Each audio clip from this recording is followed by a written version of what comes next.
Do livro Vinha de Luz, capítulo 31 de 180, de ânimo forte, psicografado pelo médium Francisco Cândido Xavier, através do Espírito Emmanuel. 31 de 180, de ânimo forte. Porque Deus não nos deu o espírito de temor, mas de fortaleza, amor e moderação. Paulo, 2 Timóteo 1:7. Não faltam recursos de trabalho espiritual a todo irmão que deseje reerguer-se, aprimorar-se, elevar-se. Lacunas e necessidades, problemas e obstáculos desafiam o espírito de serviço dos companheiros de fé em toda parte. A ignorância pede instrutores, a dor reclama enfermeiros, o desespero suplica orientadores. Onde, porém, os que procuram abraçar o trabalho por amor de servir, com raras exceções, observamos, na maioria das vezes, a fuga, o pretexto, o retraimento. Aqui há temor de responsabilidade, ali receios da crítica, acolá pavor de iniciativa a benefício de todos. Como poderá o artista fazer ouvir a beleza da melodia se lhe foge o instrumento?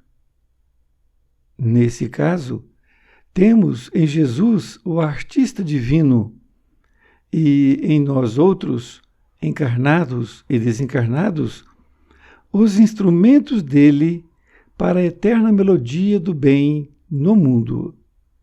Se algemamos o coração ao medo de trabalhar em benefício coletivo, como encontrar serviço feito que tranquilize e ajude a nós mesmos?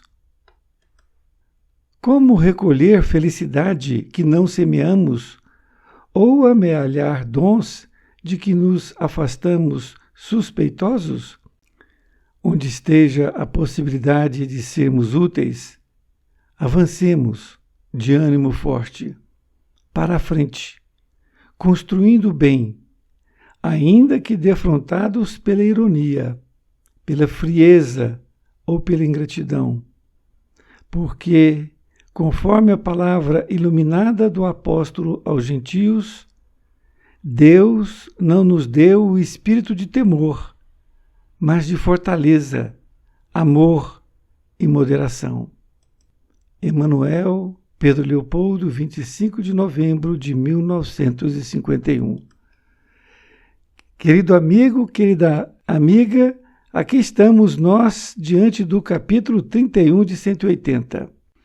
Neste capítulo, que Emmanuel intitulou de Ânimo Forte, ele utilizou esta passagem que foi escrita por Paulo, quando ele mandou um recado de suma importância, não somente para aquele povo, mas para toda a humanidade.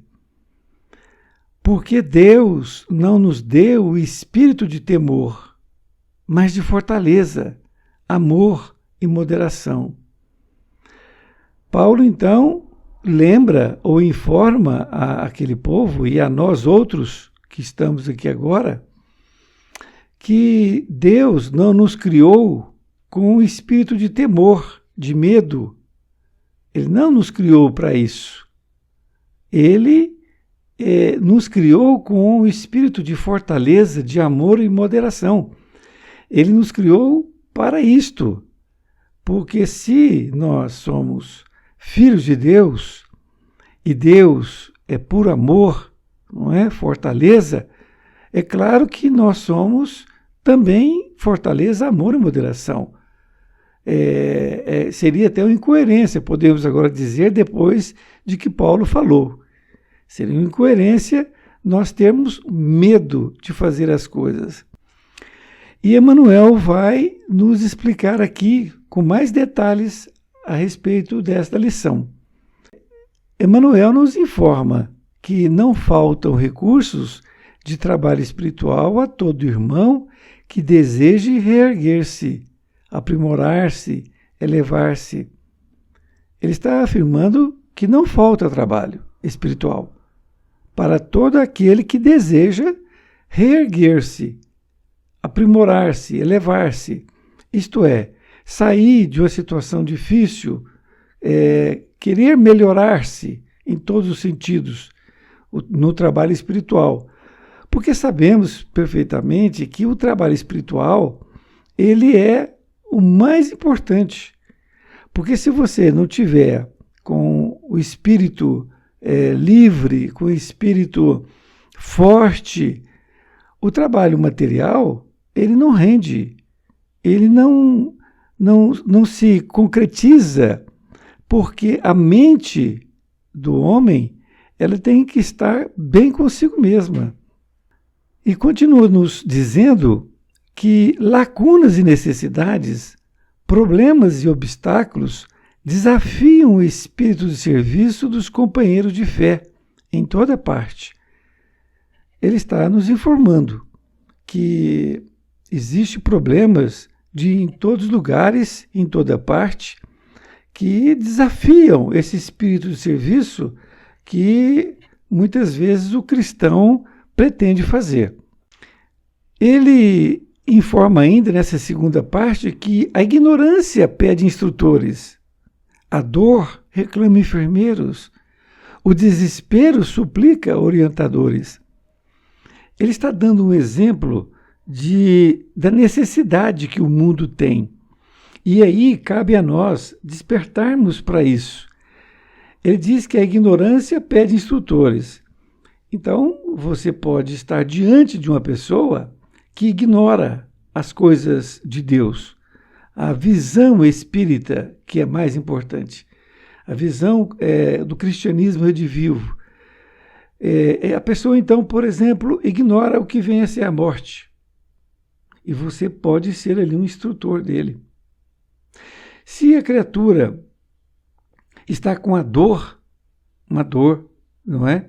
E naturalmente essa dor espiritual, ela é muito mais difícil do que uma dor material, porque a dor material ela toma remédio e resolve.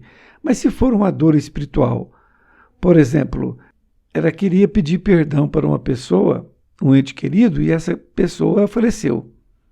Isso é uma dor terrível que acomete as pessoas, porque elas ficam ali com aquela consciência de culpa.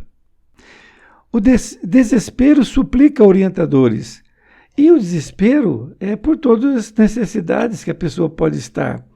E aí você pode chegar e ajudá-la, aquela pessoa que esteja em desespero. Aí ele ainda continua. Onde, porém, os que procuram abraçar o trabalho por amor de servir? Ele está agora perguntando: aonde estamos nós, os trabalhadores do bem? Onde estamos? Ele está fazendo uma pergunta para que a gente possa perceber que muitas vezes nós temos a oportunidade de ser esse trabalhador e nós deixamos de ser. Ele informa ainda que, com raras exceções, observamos na maioria das vezes a fuga, o pretexto, o retraimento. Olha, isso aqui é para que a gente possa perceber nossas atitudes, nossos pensamentos diante de uma oportunidade de ajudar uma pessoa. Nós temos que ver se ele está falando com raras exceções, ou seja, com poucas pessoas que não fazem isso. Mas ele está dizendo que a maioria das vezes ocorre a fuga, o pretexto ou o retraimento. Ele está nos explicando que, na maioria das vezes, o que ocorre é que nós, diante de uma criatura, ao invés de nós ajudarmos, nós fugimos, nós arrumamos um pretexto, eu tenho que ir ali, etc. Ou o retraimento. Isto é, retraimento é quando você está diante da pessoa, você sabe como ajudá-la, mas você não fala nada. Você se retrai. Então, é muito importante que nós tenhamos em mente essas colocações para que nós não tenhamos medo, que é a lição. Quando iniciamos, que Deus não nos criou com o sentimento de temor, ou seja, de medo. Que não tenhamos medo, que nós possamos dar ali a palavra para aquela pessoa que ela está precisando. E se chegou até nós, preste bem atenção. Lembre-se de Kardec, o acaso não existe. O acaso não existe. Essa pessoa foi encaminhada até você para você ajudá-la. Os bons espíritos fizeram isso. Então é preciso que nós tenhamos em mente também isto. Porque chegou para nós, para que nós pudéssemos trabalhar. E ele continua dizendo, aqui há temor de responsabilidade.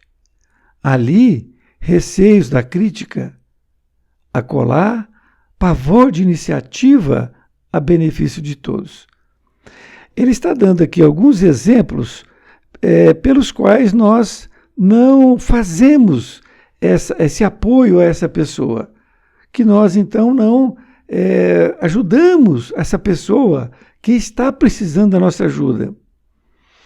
Ele diz que alguns têm temor de responsabilidade, isto é, medo de responsabilidade. Mas por quê? O que nós temos que perguntar, por que eu estou tendo esse medo? Eu tenho que tirar isso. E não preciso ter medo.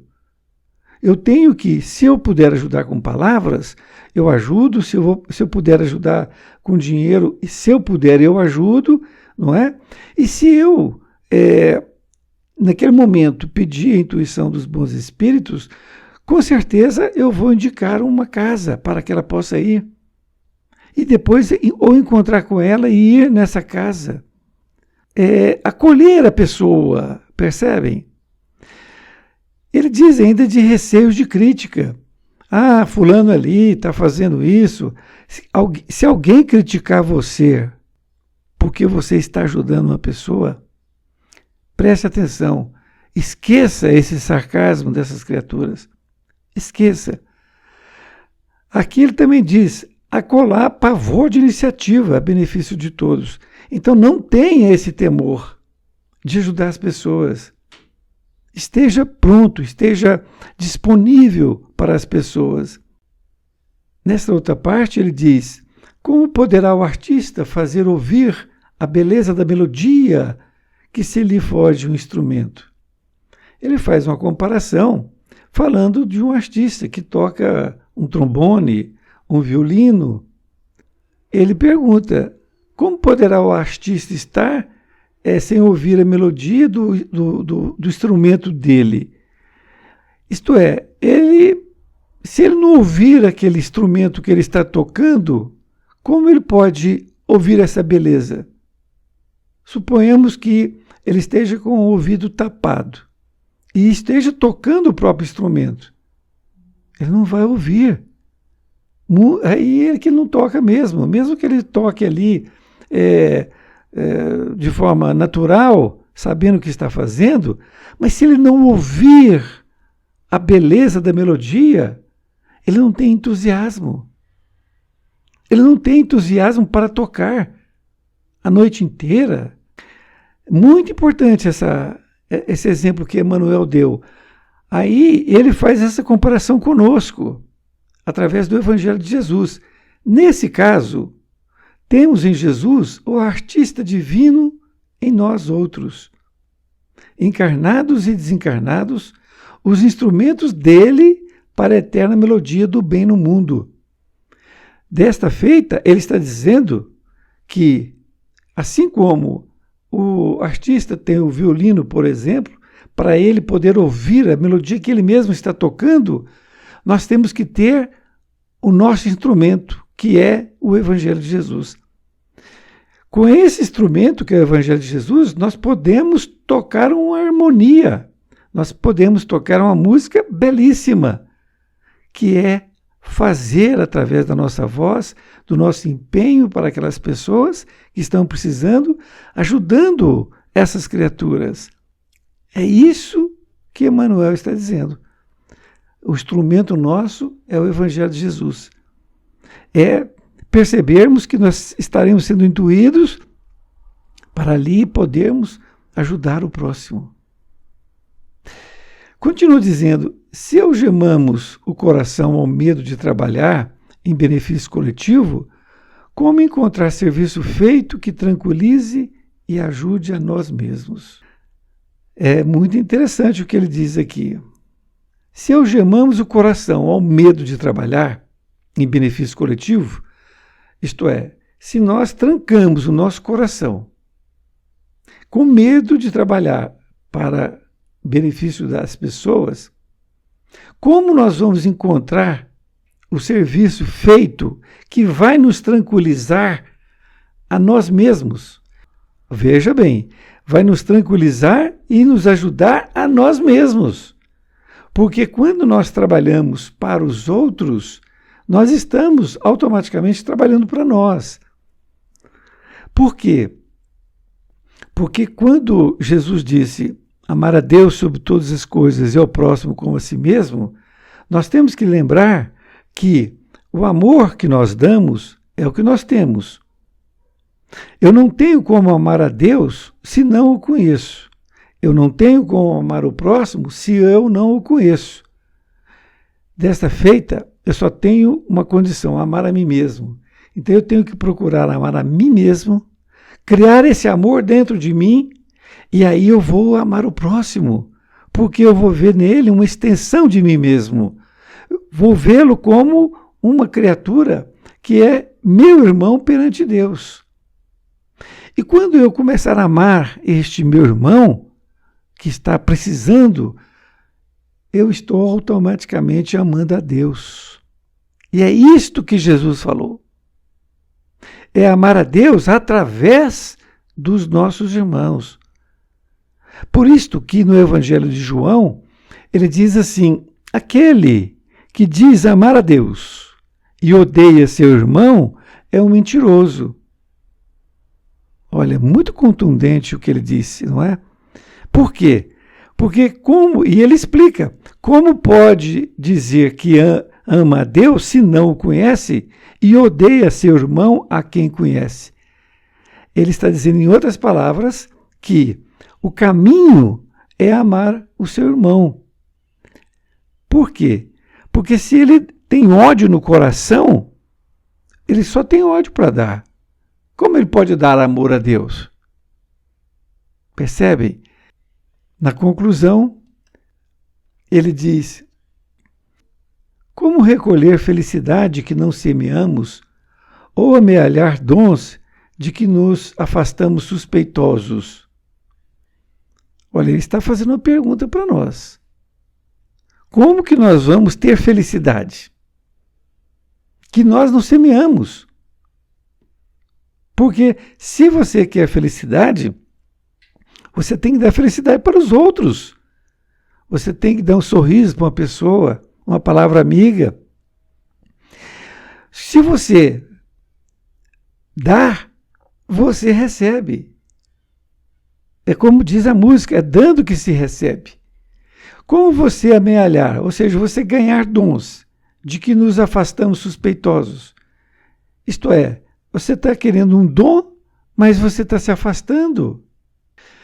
Aí ele diz, onde esteja a possibilidade de sermos úteis, avancemos, de ânimo forte, para frente, construindo o bem, ainda que defrontados pela ironia, pela frieza ou pela ingratidão, porque, conforme a palavra iluminada do apóstolo aos gentios, Deus não nos deu o espírito de temor, mas de fortaleza, amor e moderação.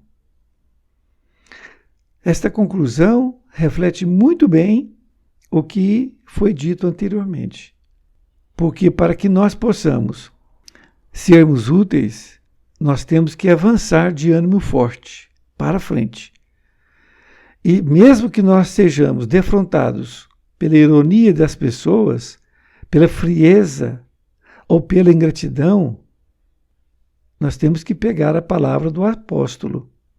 Deus não nos deu o espírito de temor, mas de fortaleza, amor e moderação. E diante desse pensamento, diante dessa lição, vamos seguir em frente, doando, apoiando as pessoas. Um grande abraço e até mais ver. Fique com Deus.